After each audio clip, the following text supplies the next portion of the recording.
Hey, what's going on, Guardians? TBL here, and the next episode of IGN's first series on Destiny 2 has gone live. This one is titled Perfecting the Sounds of the Sequel, and it's basically all about the audio engineering for Destiny 2.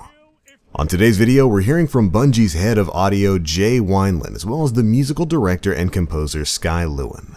And they go very much into detail about some of their approaches for how things will sound in Destiny 2. They state that Bungie's always had an important focus on creating unique sounds for Destiny, and that's certainly something I can agree with. I love the sound design in the first Destiny game. There are just weapons and whatnot that sound so unique. Stuff like the vroom of a fusion rifle will just, it's music to my ears. That or things like the oracles or like the Hive tomb ship portals opening up. There's been a lot of really great sound design in Destiny. It looks like that's going to be a trend that continues in Destiny 2. They go on to talk a bit about how weapons will all sound different when you're using them versus when your enemies are using them. And really, that's going to be a running theme in today's IGN video. They focus a lot in particular on PvP and the way audio design works in that, and some of the stuff they say is going to make the comp scene out there very, very happy. So, what did they have to say? Well, PvP is going to have a completely separate audio balance from PvE. And this is something that's been needed for a very long time. Right now in Destiny 1, if you play with headsets, you're listening for audio cues and whatnot, you might notice that most audio sound effects are really, really loud or really, really soft. You can hear like the explosion of a barrel halfway across the map, just as loud as if it were in the room with you.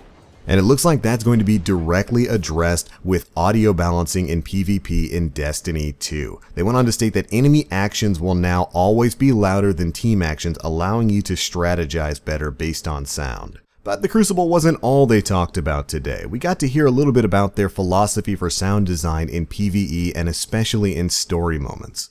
Sky Lewin stated that the music's role is always meant to support the emotion or the direction of the experience, rising during times of action or emotional hope, and then lowering during times of dread and maybe getting a little bit harsher during midst of combat or when you're dealing with specific enemies. It's never meant to be the sole focus of the story, but it's meant to help the story along and add to the overall experience that you're having playing through the roller coaster ride that is Destiny 2.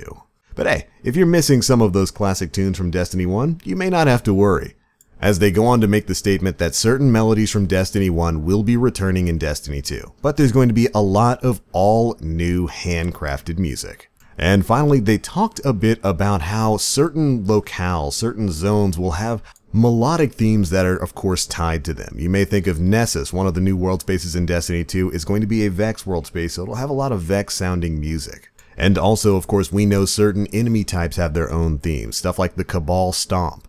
But alright, Guardians, it's pretty much everything that was covered in today's IGN first video. And that's going to be the last one for this week. The next episode of their series will be on July 18th, and it's going to be covering the Destiny 2 beta. So make sure you're staying tuned here to Planet Destiny for our coverage on that. We are going to be covering the beta all next week, so make sure you're around. Going to be some good stuff. But alright, that's it for this one, Guardians. Be sure to let us know what you guys think of Destiny's sound design down in the comment section below. But I'm out for now. As always, thanks so much for watching Planet Destiny, and I am the Black Link. You Guardians, stay frosty.